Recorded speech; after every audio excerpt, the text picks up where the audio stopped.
Berita terbaru, karena posisinya semakin terjepit, akhirnya Rismon Sianipar minta pembelaan ke Yaman.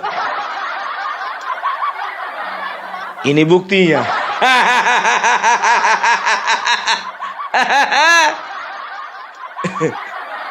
Kemarin masih di Jakarta, sekarang udah di Yaman.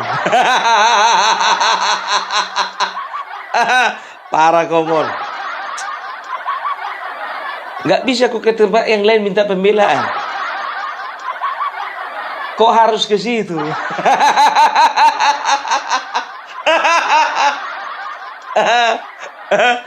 Si Rismon ini minta pembelaan karena apa? Karena dia ngadu-ngadu sama si Habib, karya ilmiahnya atau penelitian ilmiahnya dikriminalisasi. Tahu apa dia Mon rupanya tentang penelitian Mon? Kau itu kalau mencari pembelaan itu kepada orang yang tepat. Contoh kepada kaum purnawirawan. Halo guys, ketemu lagi dengan saya di Analisis Sengit. Di channel ini kita akan mereaksi isu-isu perpolitikan tanah air terhangat dan terkini. Seperti biasa saya akan mengajak kalian menyimak video dari seorang pakar pengamat politik dunia maya terkeren abad ini, siapa lagi kalau bukan Opung Parbela. Selain ulasannya daging semua, juga sangat kocak dan dijamin mengocok perut kita semua. Sangat cocok ditonton oleh kita semua yang penat setelah seharian bekerja. Tonton hingga habis ya guys, karena ulasan dari saya akan saya sajikan di bagian belakang video. Jadi, mari kita saksikan dulu videonya hingga usai, baru kita ulas bareng-bareng di bagian belakang. Jangan lupa tulis pendapat kalian di kolom komentar. Nah, membahas apakah Opung kali ini? Mari kita simak saja bareng-bareng videonya. Ini dia. Itu yang kemarin bikin petisi. Lebih masuk akal lah kau minta pembelaan ke situ. Ini jauh-jauh kau ke Yaman. Ongkos pesawatmu udah berapa? Lain lagi makan di jalan. Lain lagi sewa apa namanya? Sewa tukang foto. Sewa tukang rekam. Aduh, nggak nyangka ya, udah sejauh ini Rismon. Dan tentu mesti lewat laporan. Jadi langkah yang dilakukan Bang Rismon sudah on the track, sudah benar. Nah, maka itu kita berharap Bareskrim Mabes Polri betul-betul fokus serius memproses laporan ini. Panggil yaitu yang diduga melakukan daripada pemalsuan ijazah. Jadikan tersangka, seret ke pengadilan. Nanti di pengadilan kita buktikan. Ya. Kalau memang ijazahnya asli, bawa buktikan itu ijazah di pengadilan. Nah, otomatis kalau terbukti asli, analisa daripada penelitiannya kan jadi gugur oleh putusan pengadilan. Ya. Tapi kalau ternyata nggak bisa dibuktikan, atau yang bersangkutan nggak datang, atau ijazahnya nggak dibawa, ya, atau justru terbukti itu memang palsu, yang mesti dihukum pemalsu ijazah. Betul. Nah, jadi ini udah on the track. Makanya saya kaget, jalan yang sudah on the track begini, kok disikapi oleh pihak yang sebelah sana, dan Bang Rismon dilaporkan ke Polda Metro Jaya. Nah, saya pikir ini Kapolda Metro Jaya nggak usah diproses lagi lah. Itu laporan, diabaikan aja. Bukan. Sebab ini kan penelitian ilmiah yang mesti dibuktikan, bukan dikriminalisasi. Masa penelitian ilmiah dikriminalisasi, dilaporkan sebagai bentuk fitnah lah, yang menyebarluaskan kebencian. Enggak begitu. Nah, jadi sekali lagi bahwa Bang Rismon dan kawan-kawan sudah betul itu jalan, teruskan Bang Rismon, jangan takut. Adapun kita minta kepada Bareskrim Mabes Polri proses secepatnya, dan kita minta kepada Kapolda Metro Jaya abaikan itu laporan Jokowi, itu laporan mengada-ngada, dan itu laporan kekanak-kanakan, tidak dewasa, bahkan sekaligus menunjukkan Jokowi banyak. Nah, jadi di sini saya tidak mengatakan itu Jokowi ijazahnya asli atau palsu. Ayo kita buktikan di pengadilan. Simpel kok. Simpel. Biar Bang Rismon dengan yang lain-lainnya hadir di pengadilan, jabarkan itu di depan hakim, di depan jaksa, di depan semua. jabarkan itu mana bukti kepalsuannya. Nah, Jokowi sendiri datang bawa ijazahnya. Nah, nanti kan hakim bisa nilai, semua bisa menilai. Simple. Tapi kalau pakai lari mau dikerdinakan itu berarti mau lari dari tanggung jawab. Jadi Pak Rismon lawan terus, tegakkan, insya Allah masyarakat. Terima kasih. Mungkin singkat. Kau minta pembelaan sama si Rizik Syihab mengenai ya ijazah palsu Bapak Joko Widodo, kan begitu. Sekarang bisa nggak kau pastikan ijazah doktornya itu asli atau bukan? Coba kau buktikan dulu. Berani nggak? Jangan cuma ijazah Bapak Joko Widodo. Coba kau cek dulu itu ijazah Bapak apa namanya Rizik Syihab itu asli atau enggak? Coba kau apa dulu? Kau teliti dulu. Kau bikin dulu digital forensik. Ini kan gak adil namanya Rismon. Bapak Joko Widodo yang jelas-jelas sudah membangun bangsa ini 10 tahun. Kau bilang ijazahnya palsu. Sementara orang yang sudah merusak persatuan dan kesatuan dan merusak toleransi, gak mau kau teliti ijazahnya. Bagus-bagus kau, geng. Atau kau sekalian minta nomor HP-nya si Firza Hussein, dah. Mintalah sekalian nomornya. Gak patin kau. Kenapa kau takut sama istrimu? Ya, datang Rizik Syihab apa dibilangnya? Ini udah on the track ini, udah on the track. Bagi semangat lah si Rismon ya kan? Ada yang bela. Tahu enggak kalian? Jujur aja aku bilang, ini adalah sebuah langkah ya, yang kalau kalian anggap ini mungkin kebetulan, ini enggak kebetulan ini. Sudah ada yang mengatur pertemuan antara Rismon dengan Habib Rizik. Memang Rismon ini ya, ini akan digiring kemana-mana. Ya, digiring dia ke pembenci Jokowi yang ini, digiring ke pembenci Jokowi yang sana, digiring ke pembenci Jokowi yang di sebelah sana, kan begitu. Tapi Rismon ini nggak sadar. Nggak sadar kalau diperalat, gitu loh. Rismon, boleh kita pintar secara intelektual, tapi kita harus cerdas secara kejiwaan. Dunia ini nggak kekurangan orang-orang intelek, tapi dunia ini kekurangan orang-orang cerdas, Rismon. Jangan kau mau ditarik ke sini, ditarik ke sana. Begitu ada masalah, mereka itu lari satu-satu itu, nggak peduli. Paling kalau kau udah di penjara, contohnya kita perjuangkan supaya Rismon dilepas. Gaungnya itu cuma 2 minggu. Termasuk pengacaramu itu Egy Sujana dan siapa itu si Kurnia.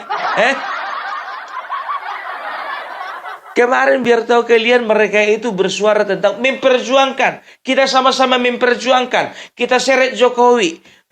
Kita seret masalah, kita kawal terus masalah ijazah palsu Jokowi. Nah, begitu ada pelaporan dari Bapak Joko Widodo ke Polda Metro Jaya, Egy Sujana mengatakan, loh, saya ini kan pengacara. Saya punya imunitas. Buang badan dia, Pak. Saya advokat itu punya imunitas. Pasal 16 dari Undang-Undang Nomor 18 Tahun 2003 dijelaskan amat sangat jelas bahwa advokat tidak dapat digugat perdata, tidak dapat dituntut pidana ketika menjalankan pembelaan kepada kliennya.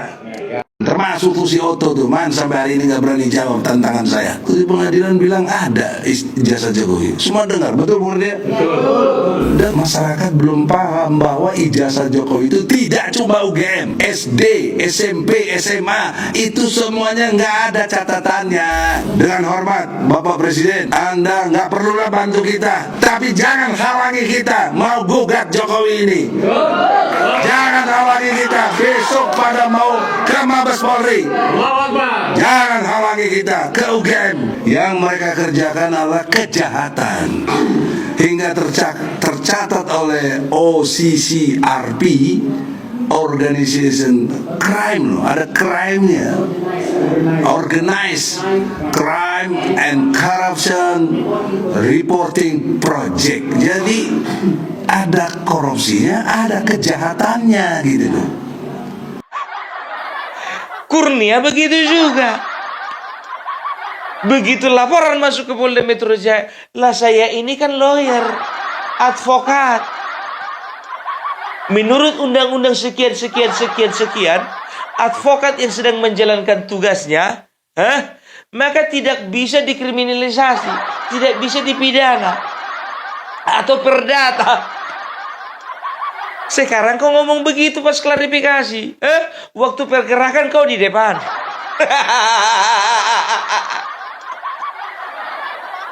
Kalau misalnya lawyer seorang korupsi, lawyernya juga ikut makan uang korupsi atau tidak? Tidak. Tapi makan uang dari hasil membela kliennya. Kan begitu. Nggak ikut-ikutan dia. Lawyer seorang pembunuh, ya, dia itu menghasilkan uang dari kliennya. Kan begitu. Yang katakanlah dia melakukan tindakan pidana pembunuhan. Tapi apakah dia juga ikut membunuh? Enggak. Kalian bela pendemo, tapi kalian juga pendemonya. Kalian katakan kalian lawyernya para pemfitnah ini, tapi kalian juga ikut menyebarkan fitnah. Gitu loh. Mon, sekarang begini Mon. Mudah-mudahan kau ingat kata-kataku ini Mon ya. Jangan terlalu lama kau bergaul dengan orang-orang itu Mon ya. Apalagi Rizik Syihab, serius. Pernahkah ya seorang rasul ya, gak tahu aku entar rasul dari agama mana, gak tahu aku ada di kitab mana, ya. Jadi seorang rasul ini pernah bilang begini Mon, ya, dengar ini. Pergaulan yang buruk merusak kebiasaan yang baik.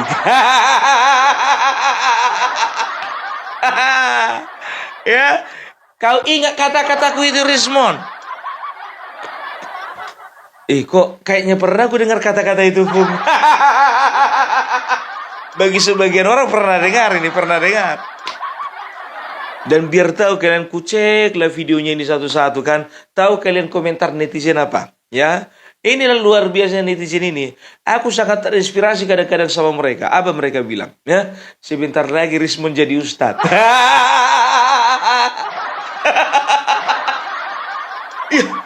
Nggak masalah, kita nggak permasalahkan. Kalau memang dia login dan menjadi orang baik, dan memberikan pencerahan kepada bangsa ini, dan memberikan pencerahan kepada banyak umat, nggak masalah. Tapi kalau kau contohnya login Rismon, tapi kalau kerjamu cuma jadi tukang rusuh, lebih bagus kau nggak usah login, nggak usah kau rusak agama orang.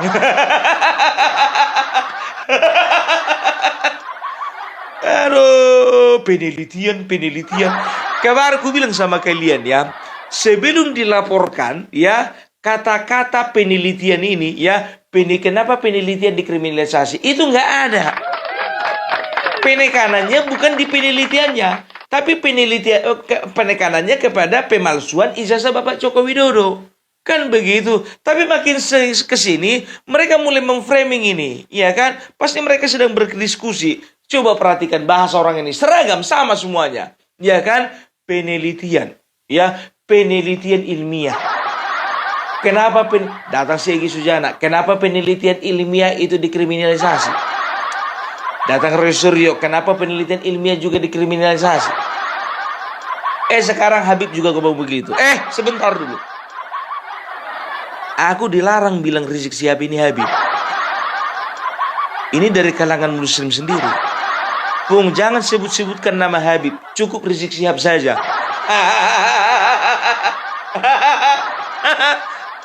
Nggak nyampe-nyampe ke situ aku. Gitu loh. Jadi nanti ya, aku tantang dulu kau ya. Ini permintaan dari teman-teman ini ya. Coba selain ijazahnya Bapak Joko Widodo, ijazahnya Rizik Syihab juga kau teliti. Ya kan, ada pemalsuan atau tidak kan begitu. Setelah kau teliti ijazahnya, kau teliti lagi nazabnya. Ada pemalsuan atau tidak. Ya kan begitu. Ya kalau memang betul-betul asli nggak apa-apa. Jangan cuman satu orang aja karena memang benci kau sama dia, ya kau pertanyakan ijazahnya itu. Tapi kalau misalnya pas lagi dalam rangka mencari pembelaan, nggak peduli kau ijazah orang itu palsu atau enggak.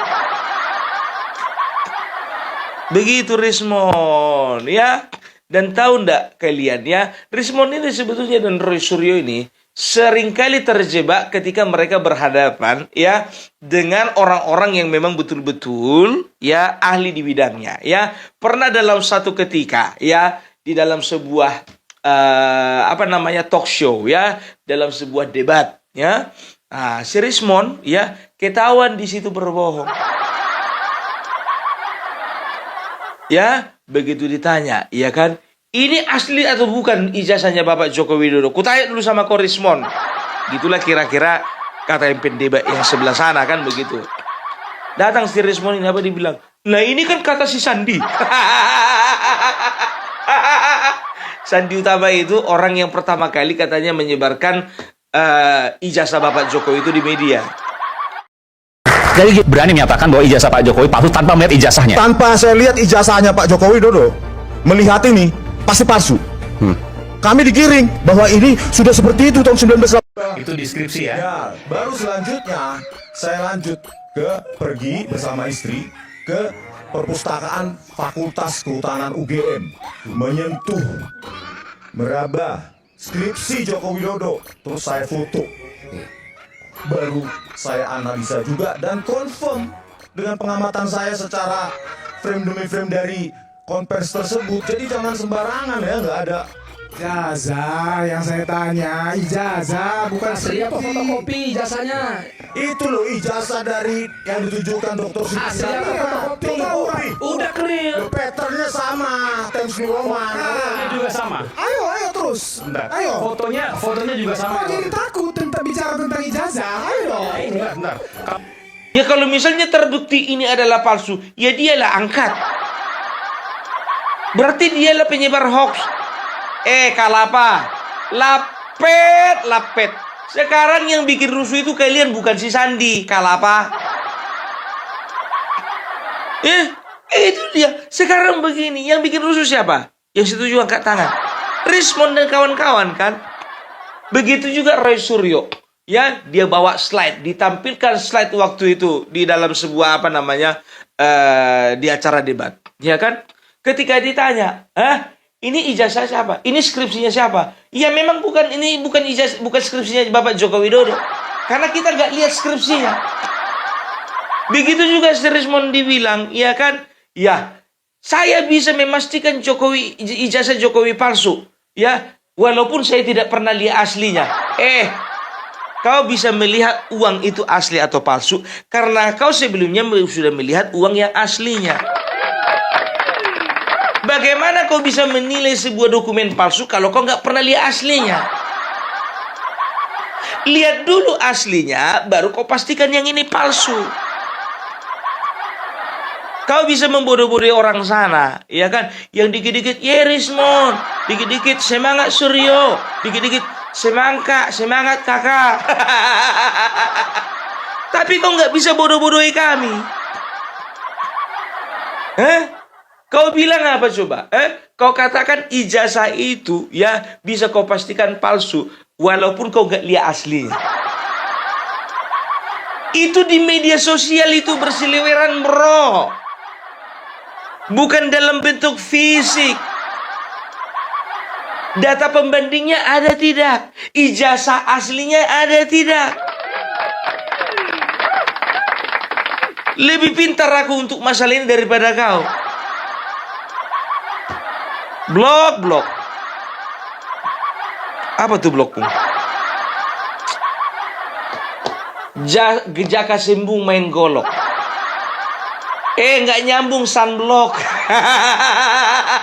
Sunblock ku bilang. Kecuali kalau ku bilang goblok baru aku salah.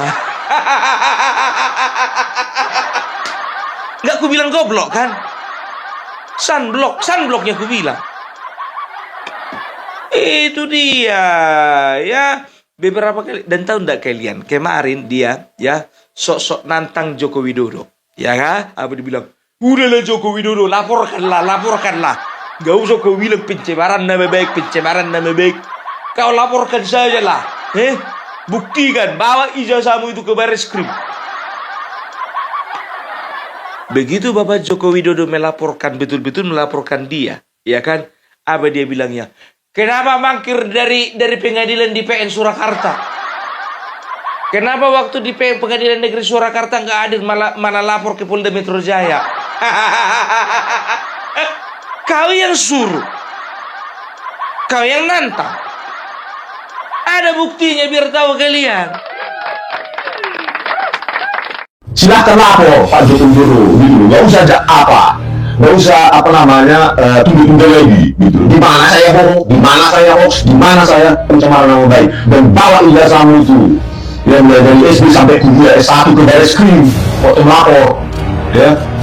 Kalau sekarang Anda sudah tidak lagi jadi presiden, jadi rakyat biasa, diperlakukan sama seperti warga biasa, itu lapor secepatnya, kasih kalau nggak itu ijazah Anda itu ke pengacaranya itu, ya, bawa skripsinya, bawa data segala macam akademik, terutama KKN dan lainnya, baru kita berbicara tentang yang lain-lain. Ya, jangan cuma gertak-gertak sambal aja lah urusan kita, ya.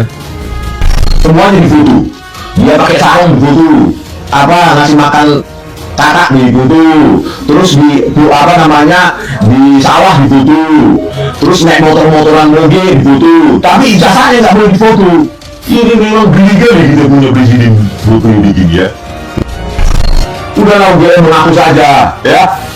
Demi nama baik UGM, jangan mau ditekan-tekan, Bu Opa ini dia, ya. Jangan mau ditekan-tekan, tegakkan kebenaran akademik, gitu. Kalau UGM benar-benar menegakkan kebenaran, memang benar dokumen kalian, pasti kalian kemarin itu sudah langsung ngasih pada kamu, tanpa ada ketemu di pengadilan. Nggak mungkin. Orang benar tidak banyak alasan. Orang benar itu simple. Orang benar tidak cari-cari alasan. Orang benar tidak akan ngacir. Jadi secara akademik aja statementnya Joko Widodo nggak bisa dibuktikan, ya. Menubuhan pencemaran yang lebih baik. Gimana ya? Statementmu itu loh Pak Jokowi, ya. Anda mengatakan Pak Kasmu cukup bimbing skripsi, ya. Ternyata di lembar penulisan skripsi Profesor Dr. Ahmad Soemitro, ya. Siapa yang mencemarkan nama rakyat itu, nama baik rakyat? Saya Dermaudi, ya. Nggak bakal mundur, gitu. Kecuali memang saya ditahan, tetapi pasti ada nanti yang terinspirasi seperti saya, bahkan lebih berani, lebih pintar, lebih smart dari saya. Ayo anak-anak muda, ya, sepanjang kalian pegang kebenaran ini, jangan pernah takut. Walaupun ancaman-ancaman itu pasti ada, pasti ada harga yang harus kita bayar. Ya, seperti mobil saya dirusak 2 kali itu udah perjuangan itu, ya, bagian dari perjuangan. Bahkan ditersangkakan, ditahan usia, gitu. Sepanjang saya nggak nyolong, ya, dengan cara itu, ya. Sepanjang saya nggak nyolong, saya akan bangga memperjuangkan apa yang saya anggap benar. Apalagi ini, ya. Begitu Bapak Joko Widodo bawa ijazah ke Polda Metro Jaya, apa dia bilangnya? Kenapa ke PGD negeri gak kau tunjukkan ijazahnya? Kenapa? Mau kau parkirkan itu di Polda Metro Jaya? Sekarang begini Rismon, kau tantang Bapak Joko Widodo, ya, langsung itu ke Barreskrim, ya kan? Datang ke Barreskrim, tapi Bapak Joko Widodo langsung ke Polda Metro Jaya. Memang hebat kau, Bah, hebat. Lebih jago lebih jago ramalanmu itu daripada ramalan orang yang kemarin ku bilang itu, yang bilang Indonesia kudeta. Yang ku bilang kemarin itu loh, sedangkan meramal kesehatannya sendiri dia nggak mampu. Sok-sok meramal kesehatan bangsa ini. Dari dulu aku nggak paling suka sama yang namanya peramal, apalagi ramalan cuaca. Udah mau pergi mancing, gara-gara ramalan cuaca, hari ini hujan. Dilarang aku mancing sama istriku. Itulah dia kalau misalnya ramal, ya kan? Apalagi meramal nasib, bala. Gitu loh Rismon, ya. Jadi kita sudah lihat bagaimana sekarang ini mereka panik. Panik sepanik-paniknya. Berani Rismon menantang seperti itu, ya, lapor sekarang. Joko Widodo lapor sekarang. Itu karena apa? Karena dia nggak mengira bahwa Bapak Joko Widodo memang mau bikin laporan. Nggak sangka orang ini. Sekarang orang ini dalihnya itu ke penelitian ilmiah. Kenapa peneliti ilmiah dikriminalisasi? Sejak kapan Roy Suryo jadi peneliti ilmiah? Setahuku selama ini yang diteliti cuma video aja. Termasuk video bokep dari salah seorang artis.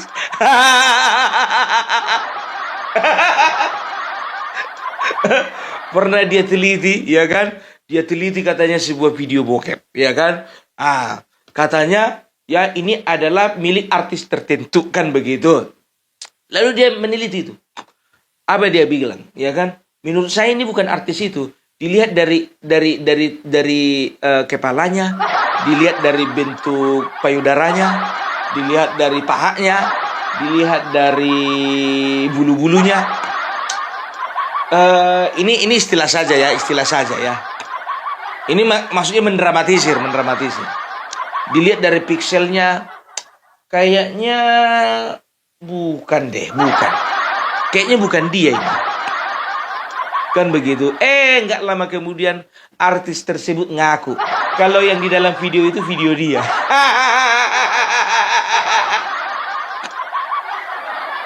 Perasaan video-video aja sih. Nggak gitu. Kalau itu bisa dibilang itu penelitian ilmiah. Ya bisa lah Pung, penelitian ilmiah itu Pung. Ketika kita meneliti sesuatu, ya dan itu memang mendekati fakta, dalam rangka mencari fakta, itu bisa dinamakan penelitian ilmiah, kan begitu. Ya boleh dikatakan penelitian ilmiah, ya kan. Tapi jangan dibelok-belokkan cuman foto-foto atau video-video sure aja. Oh enggak lah Pung, ya kan Roy Suryo itu kan juga meneliti yang lain-lain. Oke. Tapi bisa kalian jamin kalau Roy Suryo itu selalu benar. Itunya sekarang. Kalau benar dia orangnya biar tahu kalian, ketika dia jadi Menpora, ya sekarang itu, ya itu bisa dipastikan karirnya di politik itu akan selalu moncer. Paling tidak jadi anggota Dewan DPR RI. Nah, kemarin ada yang kirim sama Opung Parbelak, ya. Kirim sama Opung Parbelak bahwasanya, ya, Roy Suryo dan Bapak Joko Widodo pernah ikut reunian. Kau jangan asal-asal kau ngomong Pung. Mana bisa, nggak mungkin lah reunian sedangkan angkatannya beda. Yang nama reunian itu nggak harus satu angkatan, blok. Ada buktinya nggak Pung? Ini buktinya.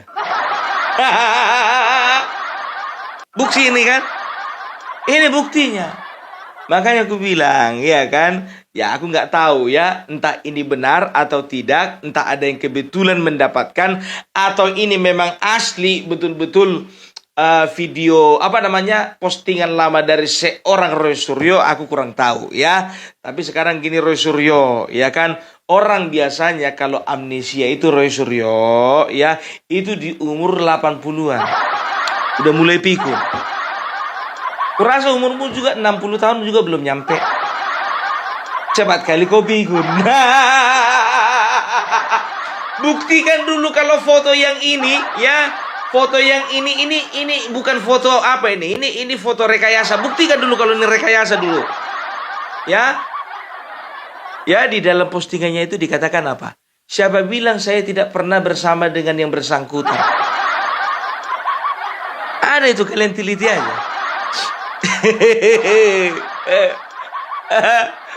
Cepat kali di amnesia Bang. Kalau amnesia kau, iya kan, Roy, kusarankan kau minum Yakult campur autan. Yakult campur autan, kocok-kocok lah itu. Tapi dieskan dulu dia. Setelah dieskan, buka, tutupnya, jilat-jilat. Sembuh amnesiamu, sembuh. Sembuh atau betul-betulan sembuh ya Pung? sembuh. Itu dia ya. Jadi gitulah ya. Jadi jangan pernah kita mau dibodoh-bodohi sama orang ini ya. Sekarang kita akan tunggu yang namanya Rismon ini ngadu kemana lagi. Sekarang dia ngadu ke Rizik Syihab. Kita lihat dulu pengaduannya kemana. Apa berani nggak dia ngadu? Atau ada rencana nggak dia ngadu sama Romai Rama? Kita lihat dulu. Kemana pengaduannya berlabuh ini? Ke Romai Rama? Atau Andre Taulani? Ya kita lihat aja, mana tahu kan. Mereka kepengen semuanya ini viral gitu kan. Dijumpailah orang-orang viral. Orang kalau ngadu itu ke Komnas HAM. Komnas HAM, ya kan? Kok jadi kau ajari dia pun? Aku bukan mengajari. Aku nggak mengajari. Sekarang logikanya begitu. Kalau hak azazimu sebagai seorang peneliti, ya, memang merasa kau dikriminalisasi, ya, ada wadahnya. Pergi ke Komnas HAM, Komisi Nasional Hak Azazi Manusia. Itu benar. Atau sekalian Dokter Tifa langsung ke pengadilan luar negeri. Oh, bukan pengadilan internasional. Atau cari suaka politik ke Zimbabwe. Atau ke Kamboja sekalian. Banyak kawan-kawanku di sana.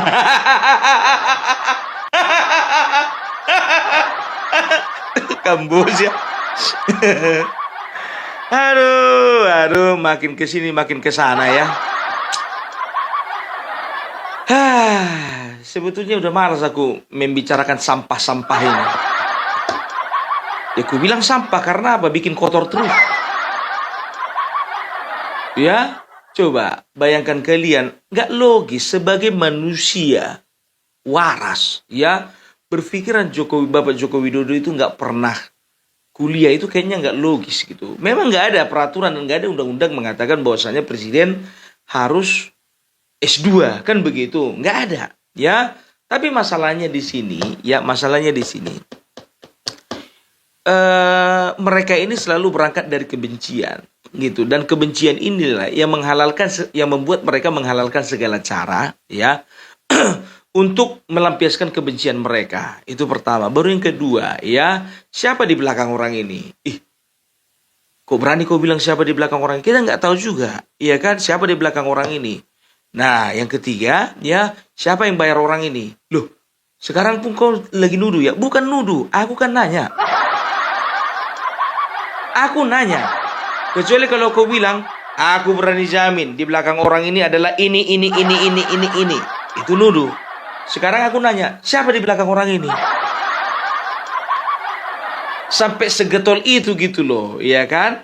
Apa tujuan orang ini? Banyak pertanyaan-pertanyaan sebetulnya mengacu kepada apa yang mereka lakukan. Banyak. Kan begitu. Tapi teka-teki ini sebentar lagi akan terjawab. Dan sebetulnya Opung Parbelang juga tahu, ya kan? Tapi nggak mau dulu ku kasih tahu karena apa? Nanti dibilang sok tahu. Gampangnya, tinggal ku telepon si anu, cari kebenarannya, bagaimana tentang ini, orang ini bagaimana ini, tujuannya apa ini, ketemu. Cuman kan kalau aku bilang begini di hadapan kalian kan nanti kan dibilang katanya. Nah, kalau sudah ada jejak digital seperti yang ku sampaikan dan ku tayangkan tadi, ya, semuanya menjadi terang benderang. Gitu. Oke? Jadi itu dulu dari Opung Parbelang. Salam NKRI harga mati. Oke guys, sudah kita simak bersama ulasan dari Opung Parbelang. Seperti biasa, selain ulasannya sangat detail dan mendalam, juga sangat kocak. Selalu mengocok perut kita semua. Jadi, walaupun berlama-lama kita menyaksikannya, tapi kita tidak pernah merasa bosan. Dari awal sampai akhir isinya daging semua. Jarang loh yang isinya daging semua kayak gini. Oke guys, dalam video yang barusan kita saksikan, Opung Parbelak mengulas tentang tingkah Risman Pakaya alias Rismon, seorang figur publik yang dinilai terlalu baper atau sensitif dalam menanggapi kritik dan hinaan, sampai-sampai merasa perlu mengemis pembelaan dari tokoh besar seperti Habib Rizik. Di awal video, Opung langsung menyoroti gaya lebay Rismon yang mendramatisir situasi seolah-olah dia sedang dizalimi sedemikian rupa oleh rakyat Indonesia. Ini sangat menarik karena menunjukkan betapa besarnya jurang antara persepsi diri dan penerimaan publik. Dalam teori komunikasi interpersonal, ini bisa dijelaskan dengan konsep looking glass self dari Carl Horton Collie, yang menyatakan bahwa identitas seseorang terbentuk dari bagaimana dia membayangkan pandangan orang lain terhadapnya. Nah, dalam hal ini, Rismon merasa dirinya pantas dipandang sebagai korban, tapi lupa bahwa masyarakat punya standar moral dan logika yang berbeda. Opung juga menertawakan betapa tidak nyambungnya sikap Rismon yang tiba-tiba mengaitkan kritik terhadap dirinya dengan perlakuan terhadap Habib Rizik. Analogi yang dipakai Opung, seperti orang kepanasan lalu minta bantuan tukang es di kutub, memang kocak tapi sangat tajam. Dalam ilmu logika, ini masuk ke dalam false analogi atau analogi yang menyesatkan. Hanya karena dua orang sama-sama dikritik publik, bukan berarti mereka punya posisi moral atau kontekstual yang sama. Kritik terhadap Rizik punya sejarahnya sendiri, begitu pula kritik terhadap Rismon yang muncul karena perilaku dan ucapannya yang belakangan ini dianggap kontradiktif, bahkan oportunistik. Jadi, permintaan Rismon agar Rizik turun tangan membela justru memperlihatkan betapa rendahnya rasa percaya dirinya dan betapa tinggi rasa ingin dianggap benar oleh publik tanpa berusaha memperbaiki substansi ucapannya sendiri. Menariknya, Opung juga membedah momen ketika Rismon menyebut bahwa mereka yang menghina saya adalah orang yang tidak kenal saya. Opung menyambut pernyataan ini dengan satire tajam, kalau orang kenal kamu justru makin ingin menghindar. Ini bukan sekedar lelucon, tetapi juga mencerminkan prinsip psikologis yang disebut sebagai confirmation bias. Manusia cenderung mencari dan menginterpretasikan informasi dengan cara yang mengonfirmasi keyakinannya sendiri. Dalam hal ini, Rismon merasa bahwa kritik terhadapnya hanyalah karena orang tidak memahami siapa dia sebenarnya, padahal bisa jadi publik justru semakin tidak simpatik setelah mengenalnya lebih jauh. Pepatah lama mengatakan, tak kenal maka tak sayang, tapi kalau sudah kenal dan tetap tidak sayang, berarti memang ada yang salah pada perilaku dan perkataan yang bersangkutan. Opung pun menggarisbawahi bagaimana Rismon secara tidak sadar menunjukkan dirinya sebagai pribadi yang terlalu sibuk memoles citra ketimbang membenahi isi. Ini sejalan dengan prinsip impression management dari Erving Goffman, di mana individu berusaha menampilkan diri sebaik mungkin di depan publik, namun seringkali lupa bahwa audiens bisa membedakan mana topeng dan mana wajah asli. Opung mengangkat bahwa tindakan Rismon yang merasa harus mencari perlindungan moral dari tokoh lain menandakan ketidakdewasaan emosional dan kegagalan dalam menangani kritik. Dalam budaya Timur, khususnya dalam kearifan lokal Indonesia, ada ungkapan, diam adalah emas. Tapi Rismon justru memilih, berteriak adalah perak palsu, mengada-ada dan makin memperburuk citranya sendiri. Selain mengupas isi pernyataan Rismon, Opung juga memanfaatkan momen untuk menyindir pola pikir pengikut fanatik yang langsung membela tanpa berpikir panjang. Disinilah terlihat peran penting edukasi literasi digital. Tanpa pemahaman yang kritis, masyarakat mudah terombang-ambing oleh narasi emosional yang dangkal. Opung menekankan pentingnya memilah antara empati dan simpati. Empati berarti memahami, tapi tidak berarti selalu membenarkan. Sedangkan simpati buta bisa berujung pada pembelaan yang kontraproduktif. Tak lupa, Opung Parbelak juga menyentil soal ketimpangan moral ketika seseorang merasa bebas mengkritik orang lain tapi tidak siap dikritik balik. Ini seperti pepatah, gajah di pelupuk mata tak tampak, semut di seberang lautan terlihat jelas. Kritik memang bagian dari kehidupan publik. Bila seseorang memutuskan untuk tampil dan bersuara di ruang publik, maka ia juga harus siap dengan konsekuensi logis dari keterbukaan itu, termasuk kritik, cemoohan, dan bantahan. Kematangan seseorang justru terlihat dari bagaimana dia merespons kritik tersebut, dengan kepala dingin atau dengan rengekan yang mempermalukan diri sendiri. Akhirnya, seluruh rangkaian ulasan Opung seperti biasa dibalut dengan gaya jenaka, namun penuh makna. Setiap kalimat yang diucapkan bukan hanya mengundang tawa, tapi juga membuka wawasan. Seperti kata Opung, kalau gak mau dikritik, jadi batu aja, gak usah ngomong, gak usah jadi siapa-siapa. Ini adalah pengingat bahwa dalam kehidupan sosial, apalagi di era digital yang serba terbuka, hanya mereka yang mampu bersikap dewasa dan terbuka pada perbedaan yang bisa bertahan dengan hormat. Bagaimana menurut kalian? Setuju gak dengan apa yang disampaikan Opung?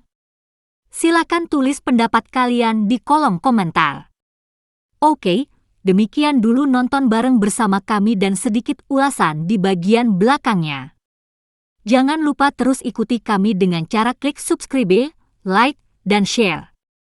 Kita jumpa lagi di konten-konten berikutnya. Salam akal sehat!